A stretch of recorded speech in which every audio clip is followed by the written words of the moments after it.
And then one day I physically caught, marrying a bottle, just straight out of the bottle into another bottle with their label on it. And that's when I saw the first glimpse into the ink industry in SMP.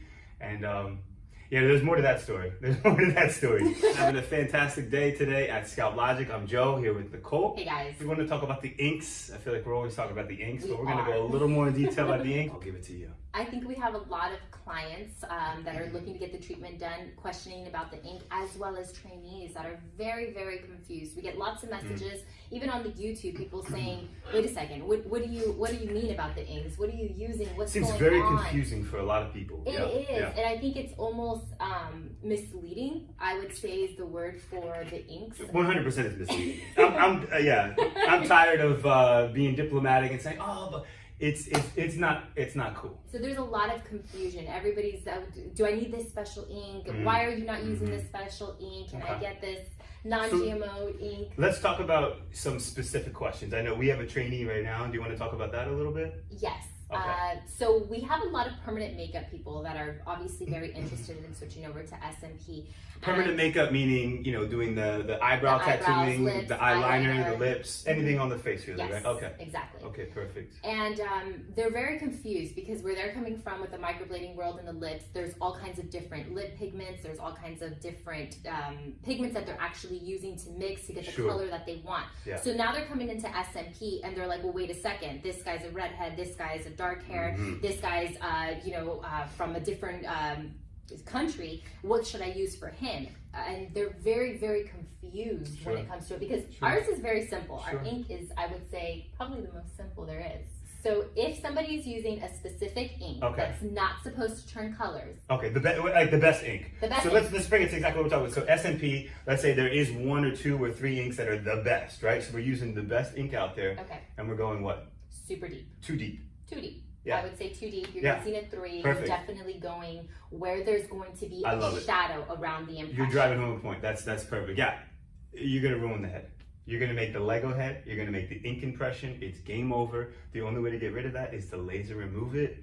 Once you go too deep with the perfect ink, it doesn't matter if there's moon dust in the dark, whatever's in there. Are you sure even if it's a special ink, that's still going to happen? Even if it's a special ink. The ink's not going to stop the artist, right? It's all in the hand of the artist, like I've been saying for a long time. So yeah, you can have the best ink out there. You're going too deep, you're going too deep. Okay. It's game over. Yep. Alrighty. So now, what were you using when you first started off in this industry? Yeah, so what was it, 2009, 2010 when I started. Now, I private contract for somebody in Florida. Back in those days, there were just a few people. I mean, literally on a hand, you could count that were doing it. And the people that I worked for that taught me originally were using Silverback ink is the name. Okay, and Silverback had a gray wash set. So it's black ink diluted down to a certain degree. And it had X1, X2, X3, X4. And that's what I used. We used Silverback as the base. But you didn't know you were using Silverback. I was lied to. I was lied to. So for the first year, they told me it was their own ink.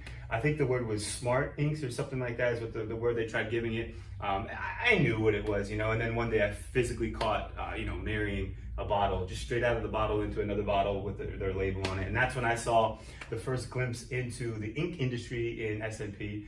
And there's more to that story. So back in those days, we used to take mostly black ink, right? And again, we used Silverback was the brand, or a gray wash set, or a gray wash base. But is that tattoo ink? Tattoo ink. Always tattoo ink, yeah. Wood burned down to just carbon. It was just ash. Add alcohol as a carrier and water. Just give it that texture. That's it. That's all this black tattoo ink is. It's there's no secret behind it. It's like caveman technologies. So that's traditional tattoo that people would use for their actual bodies. That's correct. Portrait, all kinds of stuff. That's correct. Okay, cool. Just wanted to understand that so that people could hear that. You were seeing it from the beginning. People now, probably 2015, 2014, were starting to come out with SMP. No, well, let me bring that back. We went our separate ways after a few years. So I was 2.5 years of working in the state of Florida, and then I moved my talents to upstate New York. My talents, I like that. And I started a company with a gentleman. I'm sure anyone in the industry will probably figure out who that guy is. And that's where I showed him what I saw firsthand. Okay. Once I showed this gentleman, he had the idea to say, you know what, I can make our own inks and put my label around it and boom. And that's what started the SMP craze. Which is why I'm always shaking everybody saying, when I hear the new guy on the street saying, hey, I got my own SMP ink, I'm like, my man, I saw it start. I helped it start in some way, right? Like, this is just silliness. So that's the insight I have for all these years. So it's hard for me to look at all these companies. I was telling you a story yesterday. There's a gentleman right now today who sells, I don't know, 5 or 6 or 10 different SMP inks. Well, that gentleman actually gave me a phone call. We know each other well, and literally gave me. I like to use dynamic ink, don't I? And I've been promoting that on YouTube for a few years now. And he said it's dynamic manufacturing. What they do is they'll make with a white label. You could put any kind of label you want on it. I just put my business brand on it. White label 1-ounce bottles. And he even told me he'll sell them. All I have to do is put my name on it, and that's it.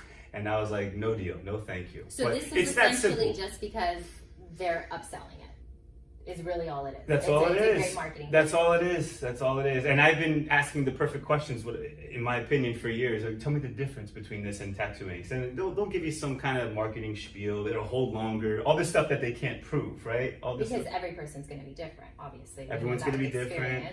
And what you and I know is it's all in the hand of the artist at what depth you're going. Of course, it's important to get the right ink, to get a good quality ink, a premium ink, one that's sterile is very important to me. One that a company that's been, and that's what I use. I use reputable companies that have been going on for 10, 15, 20 years. When someone has a good reputation for decades, I tend to trust them.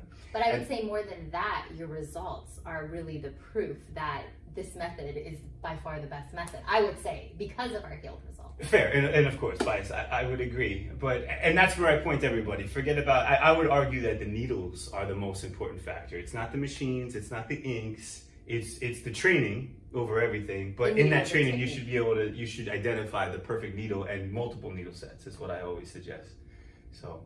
Interesting. So I'm an outsider looking into this entire industry. Obviously, we stay in our own lane. So for me, it's just seeing firsthand our experience with our healed clients and seeing, and then hearing on the other side, many permanent makeup people saying, wait, that just doesn't make sense. That they can't grasp what we're saying. They're like, but that's going to change colors. So there's a training, color theory, whatever they want to call it. And it entails color correction. So a big problem with SMP is if it goes blue or goes green. Yes. And where you and I stand, that should never ever happen because you're going too deep. These people say, hey, it happens all the time, big deal. What you do is if it's too green, if it's cool, or if it's warm, just use refer to the color wheel. Yeah. And I say that is a terrible idea because they're putting ink on top of ink, aren't they? So they're saying, okay, a dot is too green, too blue, it's not our liking, right? Mm-hmm. And they're saying, let's put different ink to kind of make it a different color, right? Yes. Makes no logical sense to me whatsoever. And see, we're not just going off of your experience, but we're going off of obviously our clients and what it is that we see. And you'll see these pictures on Instagram and on the internet, and whatever ink they're using, if they go too deep, it's going to change colors. Right. It's going to be an actual tattoo that changes colors, that actually migrates and looks different in a couple years. For us, I mean, all the time, it's a depth. It's always been about the depth, yes. And I mean, we're just talking about our experience. I keep bringing that back because I think that's so important to highlight is all of our lots and lots of happy clients healed.